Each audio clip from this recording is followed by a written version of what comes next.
The overall goal of this procedure is to expand the cells on a highly available surface area and to further deliver these cells to sites of defect or demand for clinical applications. This method can help answer key questions in the tissue engineering field, such as cell expansion, cell delivery, and vascularization.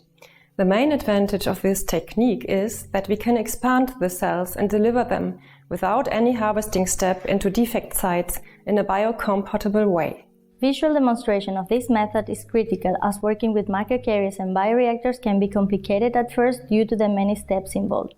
Helping with the procedure will be Ji-Hyun Cho, a PhD student from our laboratory.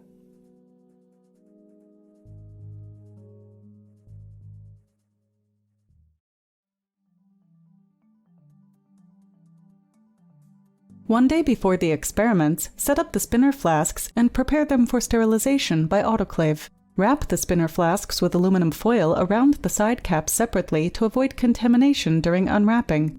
Wrap the flasks with 1 to 2 layers of aluminum foil for autoclaving to minimize contamination risks after sterilization.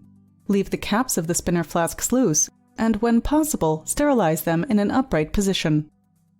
Next, weigh the required amount of RCP macroporous microcarriers in 20 milliliters of Delbeco's phosphate-buffered saline. Let them hydrate for at least 1 hour before heat sterilization by autoclave. Use the bioreactor system referenced in the text protocol to produce vascularized tissue equivalents. This bioreactor consists of a vessel in which the biomatrix is placed, a medium reservoir, and a pressure bottle.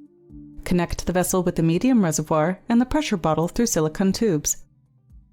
Leave the caps loose, and place the system in an autoclave.